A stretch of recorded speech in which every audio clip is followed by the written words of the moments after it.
Hey yo, how's it going guys? SixftHax here, have for y'all today my week 1 team builder for APA season 5. So if you guys are excited for this, make sure to hit that thumbs up button down below and answer the common question of the day, which should be on your screen above the team preview. So for those of you who may have not seen a team builder from me before, this is only the team builder.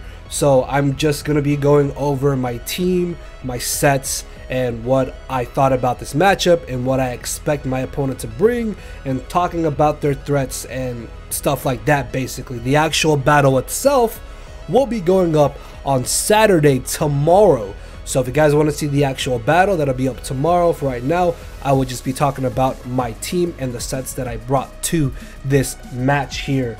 Now, for those of you who may have seen my unfortunate UBL run, if you didn't see my actual draft analysis, which a link to that will be down in the description, as well as a link to our amazing roster in season 5 of the APA, things have been a lot less stressful these past couple of weeks, which is why I've been able to upload as much as I've been doing since the beginning of this year. So I am definitely committed to this APA season.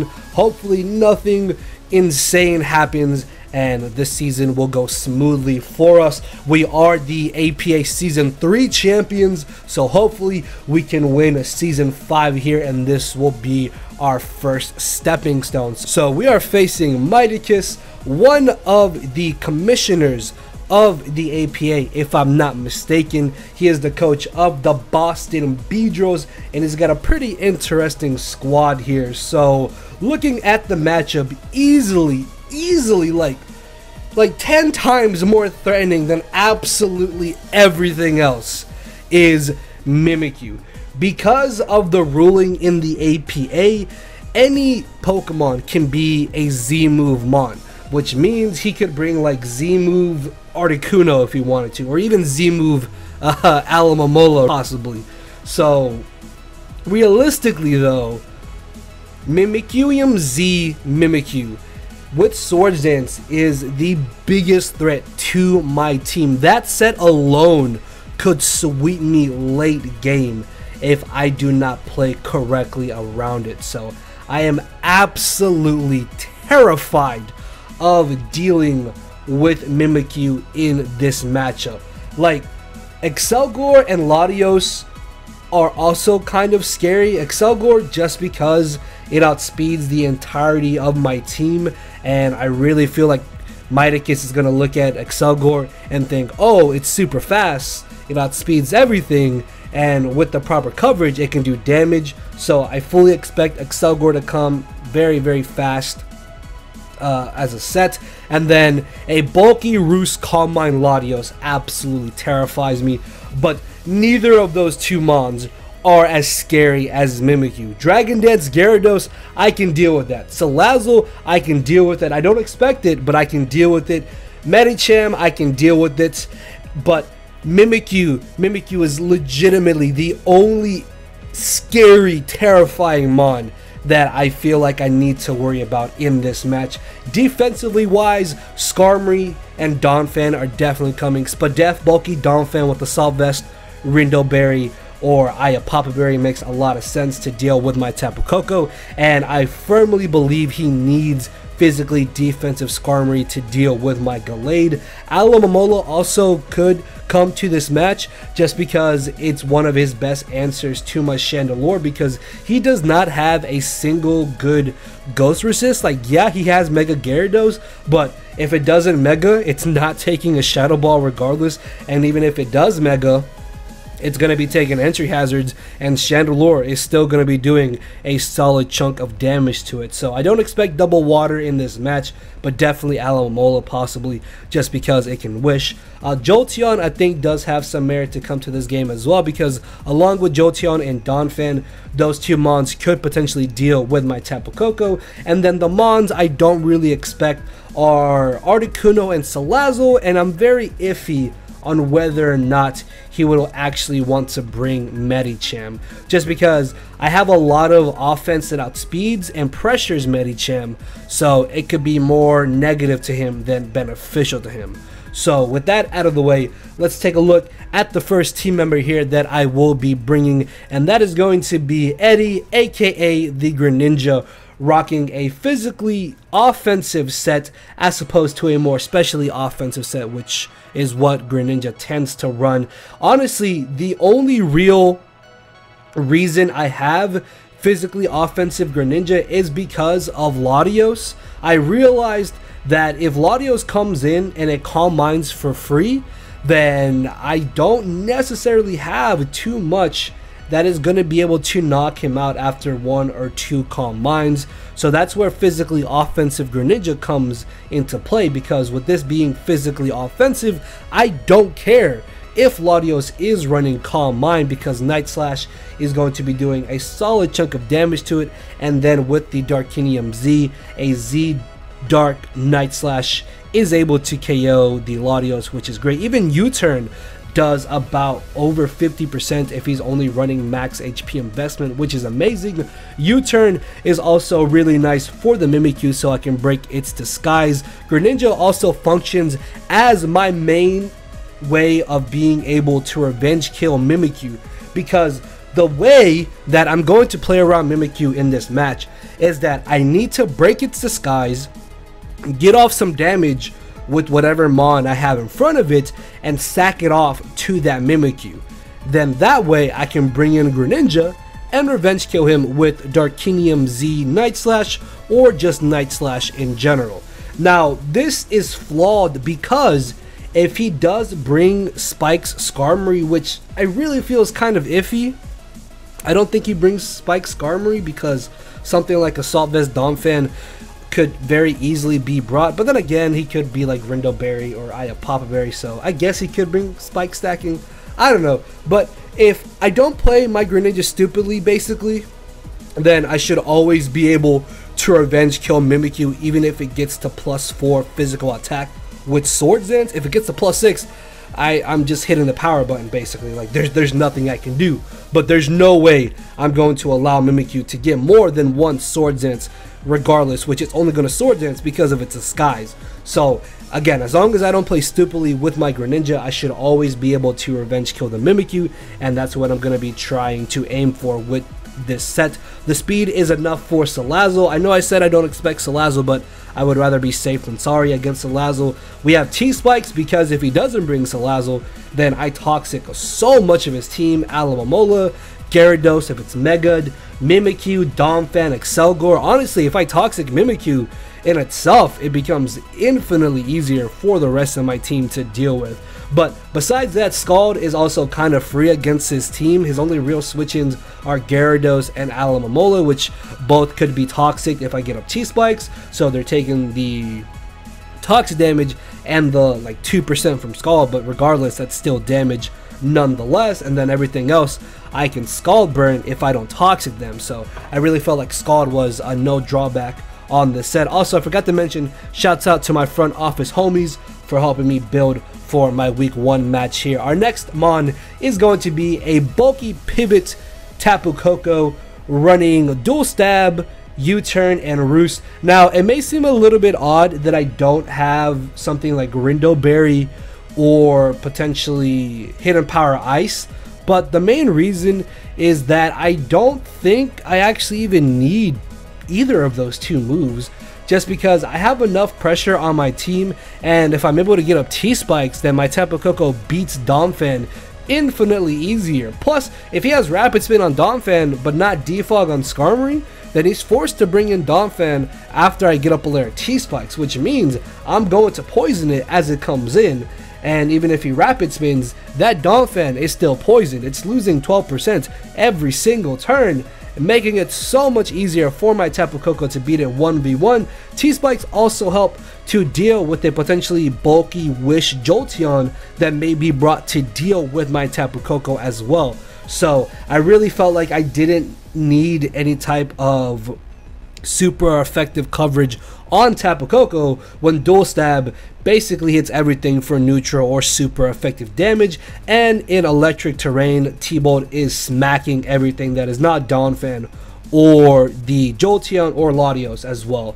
But I have Dazzling Gleam for Latios. So U-Turn, of course, is only for Mimikyu. You guys are going to see the theme of this team is that Mimikyu's disguise will never not be broken. Like, I will always guarantee break its substitute and only allow it to Swords Dance once or twice, but never 3 times.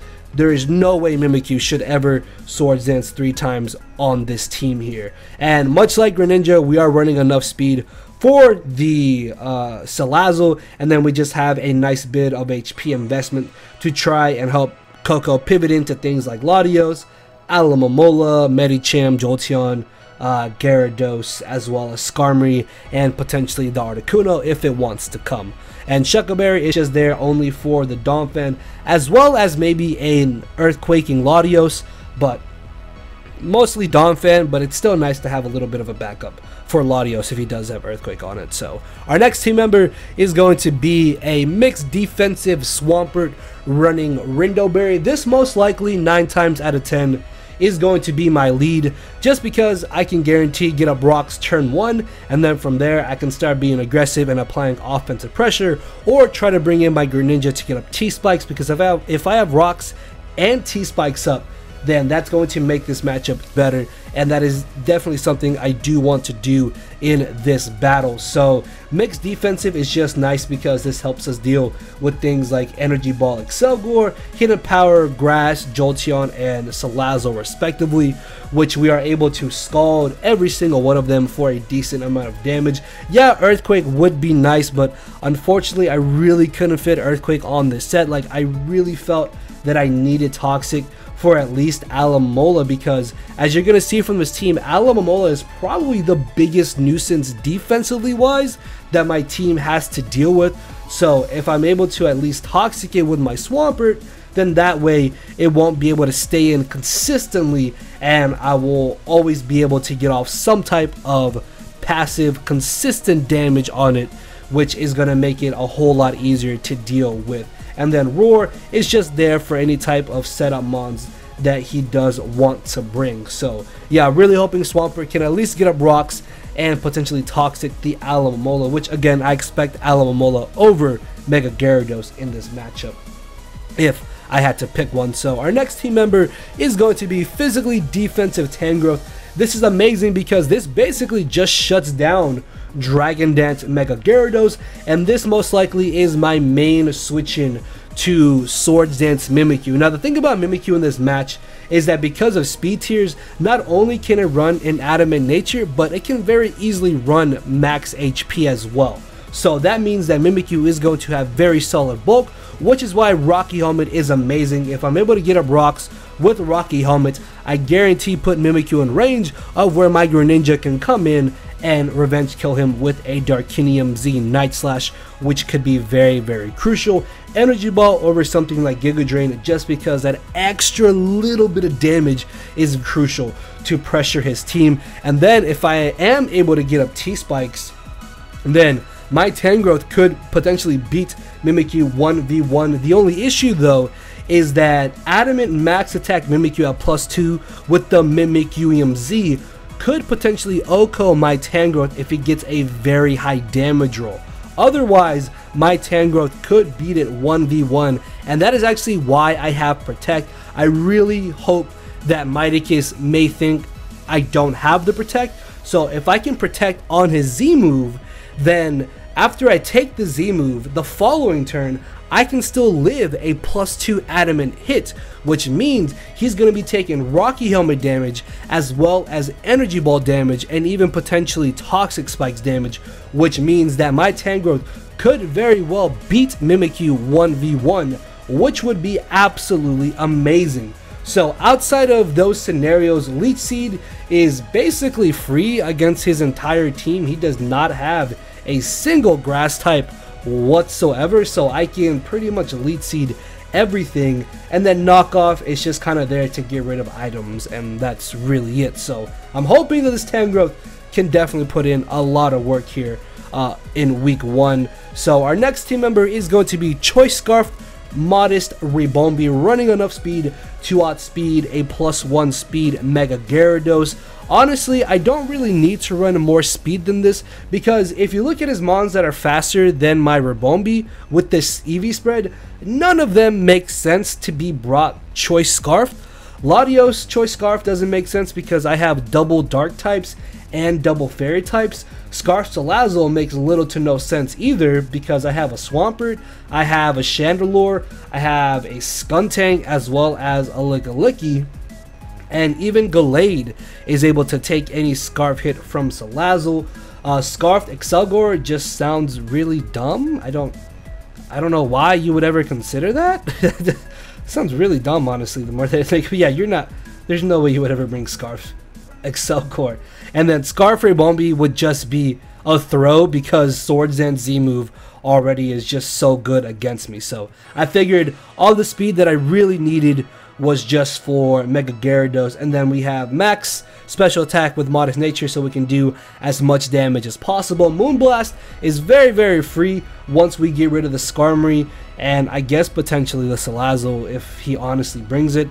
And with our HP investment, it's just there so we can potentially take 1 or 2 hits if it comes down to it. U-turn for momentum, Psychic to hit the Salazzle, which I would rather be safe than sorry, and then Defog is just so I can potentially get rid of spikes if I am feeling pressured enough. So Ribombee with the Scarf set honestly does have a nice matchup in this game. And then our final team member is going to be William, aka the Bronzong. Now originally I was going to make this Lickilicky, but the issue with Lickilicky is that it just was not doing enough damage to Mimikyu, and it could have allowed Mimikyu to get up to +4, maybe even +6, depending on how things went, and I wanted to avoid that scenario entirely. Now, while Bronzong may not have the same longevity as Lickilicky, Bronzong has just enough longevity, because this helps me deal with the Jolteon, the Excelgor,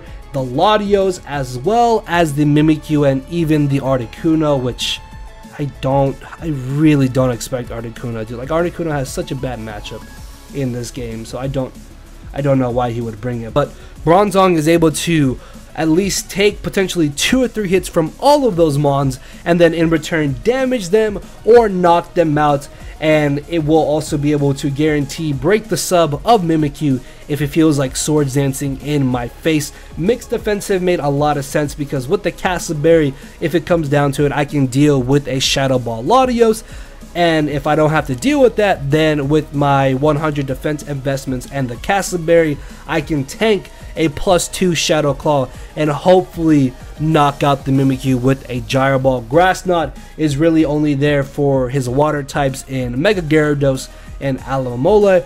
HP Fire is for the Skarmory, and then Earthquake is for the Jolteon and the Salazzle. So yeah guys, that is going to be our squad for week number 1. Make sure to answer the comment question of the day. Hit that thumbs up button down below if you're excited for the APA season to start, and I will see you all tomorrow on Saturday with the actual battle itself. So thank you all for watching. Later everybody. Cause my brain and heart are both tied in a knot, and this hinders me from crying a lot. This causing me to show no emotion. But when I said I cared, I wasn't joking. But I guess it's too late for me to become broken. For now, I'm living with no more pain, tears, or hoping. I'm just coasting. Yeah, I said I'm coasting. No more pain, tears, and hoping. For real.